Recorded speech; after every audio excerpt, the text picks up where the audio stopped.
Clark, even though obviously they would have won if she would have shot the ball well. My whole thing is you were up when Caitlin Clark wasn't shooting the ball well. You had a double-digit lead in that first half while Caitlin Clark was clanking every single three. She was 2 for 9 from the field, and you were still confidently beating this Aces team. The reason you lost was not because Caitlin Clark didn't score the basketball. The reason you lost is because you stopped doing what was working, what worked for the Indiana. Stephanie White was just thrown under the bus by Dunn, and Fever fans are going absolutely crazy. Right now, Indiana's front office drama has reached a whole new messy level, and this could completely alter the course of future plans for Caitlin Clark. This situation is far larger than you might imagine. What do you consider the turmoil in the front office impacting the way coaches use their star players? Thing is what we have to do as a staff to get her better looks, like higher quality looks.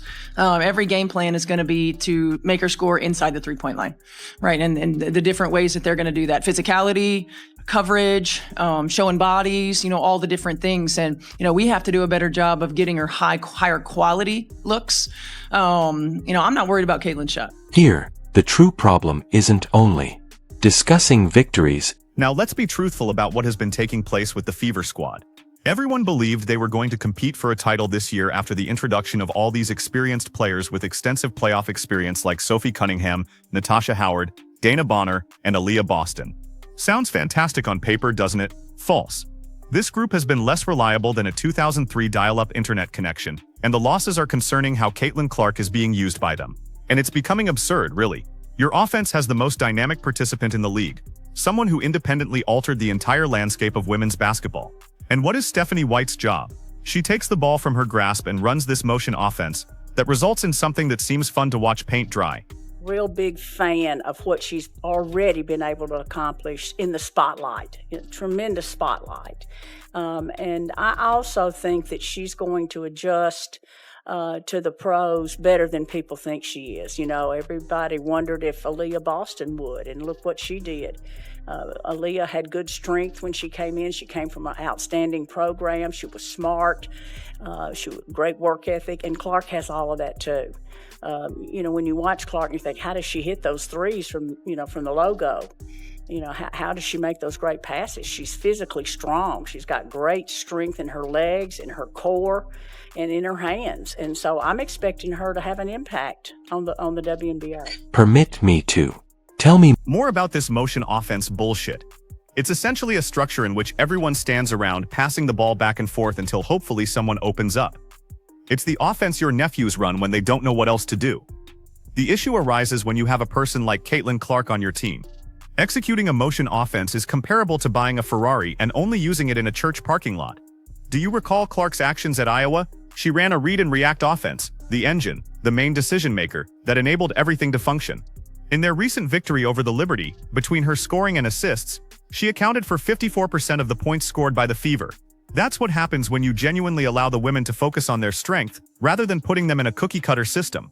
However, this is where things really get hot. Dunn, who allegedly relocated to a position as a senior advisor, which seems like corporate jargon for, "We're trying to sideline you but don't want you to quit," has determined that she's had enough. She made a post on social media regarding the unpredictability of players to perform actions that you don't practice or drill.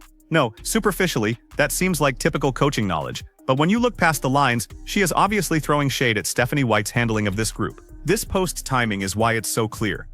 This arrived immediately following yet another disappointing performance, in which the offense was perceived as lost, with players gathered around, uncertain of what to do. Caitlin Clark appeared impatient as she attempted to make something happen within a system that is not aligned with her skill set. It's similar to seeing an attempt to fit a square peg into a round hole. Eventually there will be a break, and let's discuss what the fans have to say, because they are not holding back. One fan immediately inquired as to why they provided $180,000 for Katie Lou Samuelson. The fans are turning. Another observed, not in opposition to Stephanie White, informal observers. These are the individuals who buy tickets, who attend all games, those who have been backing this franchise through years of mediocrity. When they begin interrogating the coach at this early stage, it's a bigger red flag for the season than the ones they wave at NASCAR races. The annoying thing is that this was all foreseeable. Some of us predicted this precise circumstance months ago. We stated that Caitlin Clark was being taken and made into a motion offense catastrophe. We advised against taking the most imaginative and lively playmaker in basketball and making her into just another cog in the machine. However, this is the thing that truly excites me about this entire circumstance. Stephanie White was penalized for critiquing officiating.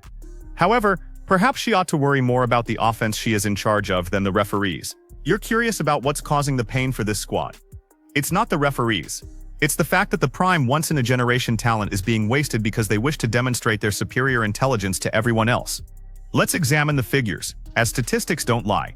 Indiana's offensive rating with Clark on the floor is 107.5 and 82.2 with her off it. That's a difference of 25 points. Do you know what that indicates? It indicates that Caitlin Clark is the conduit for this squad. Additionally, if you remove her from the formula or restrict her influence, everything disintegrates. The motion offense is intended to generate player mobility and responses, but what it actually produces is misunderstandings and lost opportunities. When there is a person who can see the court like Clark, who is able to make passes that other players are unable to comprehend, why would you want to remove that? It's like bringing Steph Curry onto your squad and telling him he can only shoot from the free throw line. Don't even get me started. Begin by removing the ball from Caitlin's hands. This isn't someone who is new to the game and has to learn it. This individual was responsible for guiding Iowa back to 2 national championship events, who broke scoring records, who made women's basketball a TV appointment. If something isn't broken, don't fix it. Apparently, Stephanie White was unaware of this. The worst part of all of this is Lynn Dunn understands what championship basketball looks like. She participated in the Fever's championship coaching staff in 2012, and she knows what it takes to create a successful culture. When someone with that type of experience begins to question what's happening, you had better listen. This is all the more annoying because other teams are figuring out how to effectively use their best players. Examine the actions taken by Las Vegas with Aja Wilson or the actions taken by New York with Sabrina Ionescu. Their systems are built around their superior players, not the reverse. They are aware that with elite talent, you make the most of it. You don't downplay it. The Fever had very ambitious ideas entering the season. Clark previously informed reporters at Indiana's opener that she anticipated trying to win a title. However, how will you capture a title when you're not even making efficient use of your greatest player? It's like attempting to win the Indy 500 with a speed limit. And let's talk about future implications. The WNBA is more competitive than ever before. The Liberty appears to be in control. The Aces are deadly no matter what, and teams like Connecticut and Las Vegas know how to prevail. If the Fever wish to participate, they must cease being cautious and start playing to their inherent advantages. The motion offense may be effective for certain teams. However, this is a team that was created, not just any team, centered on a once-in-a-generation artist who can alter the outcome of a game with a single pass or shot. When you have that type of player, you don't make your system match them. Your system is based on them. What's more worrisome is the timing of all this drama. Stephanie White separated from the group recently to take care of personal affairs. Personal concerns are now personal matters, and I won't make any assumptions regarding a person's personal life. However, when a coach is juggling personal problems, when your front office is openly challenging your tactics, that isn't precisely a formula for success.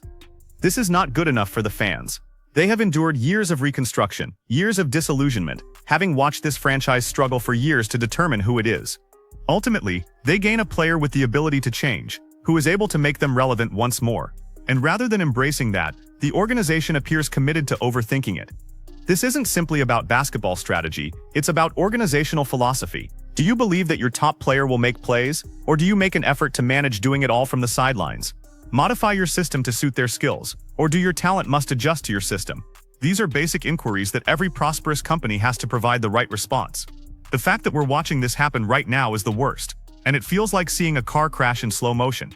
The issues are visible to you, the answers are too, but for some reason those in authority appear committed to making this more difficult than necessary. Lynn Dunn's post may appear to be a minor item, a few remarks on social media. However, it stands for something far more significant. It symbolizes a break in the structure, a lack of coherence in the vision, as well as a basic disagreement on the application of the most crucial player in the history of the franchise. Let's go on to the juicy part of this entire scenario, the Connecticut Sun connection. Keep in mind, Stephanie White recently left her position as Sun coach, where she employed the identical motion offense that is the subject of all the complaints. Roughly, it was successful for the Sun. Yes, but their personnel was different. Caitlin Clark was not with them, lacking a person who could organize an offense on their own and improve everyone in her vicinity. Yet when White visits Indiana, she attempts to use the same framework that she did in Connecticut, totally disregarding the fact that she now possesses the most dynamic point guard. It's comparable to a chef who can only prepare pasta attempting to prepare it with Wagyu beef. You're throwing away expensive ingredients by considering them to be something routine. The motion offense theory is centered on equality and ensuring everybody makes contact with the ball. Roughly, giving role players opportunity. It sounds democratic and pleasant, but basketball is a sport, not a democracy. It's merit-based. When there's someone who's obviously the top athlete on the court, a person who is able to make shots for herself and other people, and no one else can, give the ball to that player and leave the approach. Examine Clark's performance at Iowa. Her read and react system was ideal for her, as it permitted her to apply her basketball acumen, her ability to see the court, and make snap judgments that other players are unable to make. She averaged more than 8 assists in each match while obtaining 28 points as a result of the method that made the most of her strengths rather than attempting to conceal them. Yet in this motion offense, Clark is essentially being asked to participate in her own team's offense. She should move the ball, place screens, and buy her time until the mechanism generates her chances, rather than providing chances for both herself and other people. It's reversed, unproductive, and for good reason. And Dunn had to say something. And let's discuss the impact of this on the second year of Clark's growth. This is said to be the year in which she moves forward from Rookie of the Year to where she goes to MVP contender.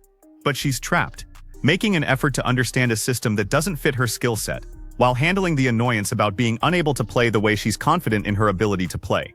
The numbers don't misrepresent what occurs when Clark is permitted to operate the offense. While she's playing, she has the Fever's ball in her hands.